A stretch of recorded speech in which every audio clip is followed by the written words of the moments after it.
Welcome everyone to the Foundry by Forge College. Grab your hard hats and unroll those blueprints. So, last time we went through the absolute terror of front-running and flash loan dynamics. I know, pretty scary stuff. But today we're shaking that off. We're going to learn how to safely test smart contract upgrades without accidentally bringing the whole building down in the process. In this explainer, we're taking a super hands-on approach to make sure our Web3 architecture is actually as sturdy in practice as it sounds in theory.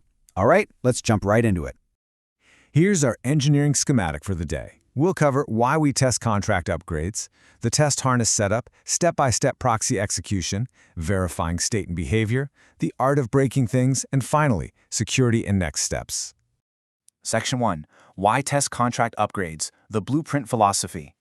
So we already know that modular design minimizes upgrade risks, right? But testing is the actual safety net that catches those sneaky regressions. And the core of this safety net, it's called an invariant.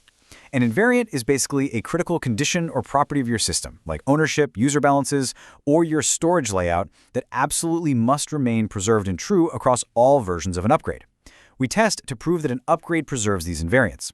It's kind of like renovating a luxury penthouse on the top floor while making absolutely sure the concrete foundation down in the basement doesn't crack. Because if your balances suddenly drop to zero after an upgrade, yeah, your foundation just collapsed. Section 2. The test harness setup. Gathering materials.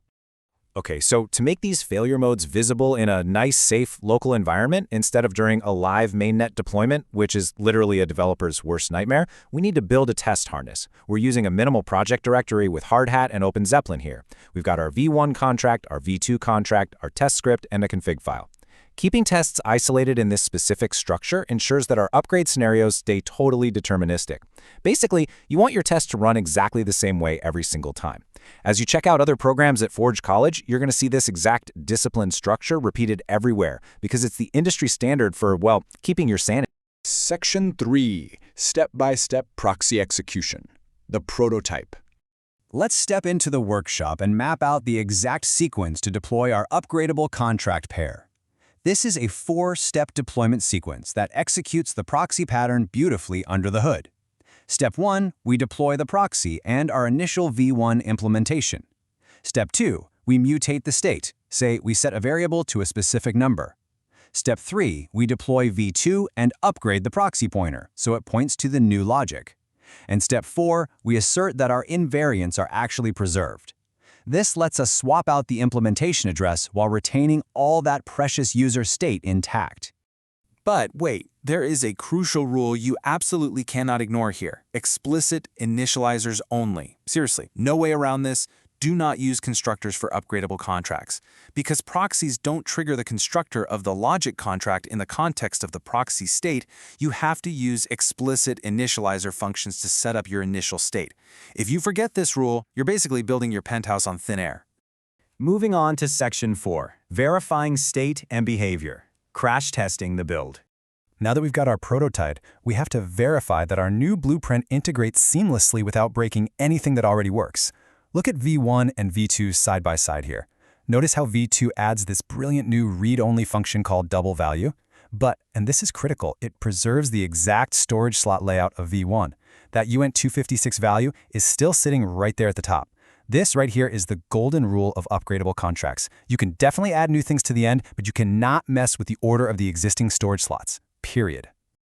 Let's talk about the magic number 7.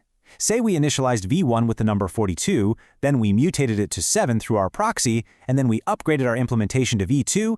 Well, our test assertions must confirm that the persisted numeric state remains exactly 7.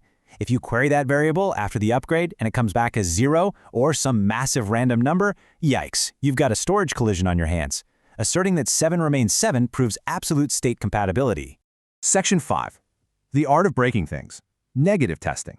This brings us to my absolute favorite part. It's arguably the only time in Web3 development where breaking things is totally celebrated. Check out this quote. A test suite that only passes compatible cases gives incomplete confidence. Think about it. If your tests only check the happy path, you are flying blind. You need to intentionally sabotage your contract. Seriously, go into V2, insert an incompatible variable right before your main state, and run the tests. You want to verify that your test suite will actually surface that layout mismatch regression. If you break the contract on purpose and the tests still say everything is fine, well, your tests are lying to you. Now, if your tests are failing unexpectedly, or maybe passing when they definitely shouldn't be, check this list of common harness mistakes. First up, missing await keywords. That's a classic JavaScript gotcha that causes transient reads. Then there's reusing contract instances across tests, which causes everything to bleed together. Forgetting your explicit initializers will just leave you with a default 0 state. And accidentally deploying your implementations directly instead of routing them through your proxy helper, that means you aren't even testing the proxy pattern at all. So, you gotta ask yourself, did your test harness successfully detect a regression, or is it just a flaky promise rejection? Always treat a failure caused by an intended negative test as a massive success. When you purposely break the code and your terminal lights up with red error text detailing a storage layout mismatch, boom, that is proof that your safety net is actually working. Finally, Section 6, Security and Next Steps. Final inspection. As we wrap up our testing blueprints, let's look at the broader structural integrity of our projects and summarize our practical testing principles. 1. Assert your storage invariants explicitly before and after the upgrade. 2. Verify new behavioral integrations, like make sure that new double value function actually works. 3. Implement those negative tests to validate the harness itself. And 4. Keep your deployments strictly isolated per test using fresh hooks. By isolating deployments and explicitly asserting state and behavior, you're making sure these tests provide concrete cases to drive real security analysis rather than just checking off some theoretical list. I want to leave you with one final, kind of provocative thought. Your code might be perfectly tested. Your storage slots might be impeccably aligned. But what happens to your indestructible upgrade logic if a malicious actor simply compromises your proxy admin keys? Testing the logic is only half the battle, right? Protecting the keys that execute that logic is the next frontier. Keep that in mind as you head into the next module on security concerns. To dive deeper into these courses and continue mastering Web3 development, head on over to forge.college. Thanks for hanging out with me for this explainer. Keep those tests green, and I will see you next time.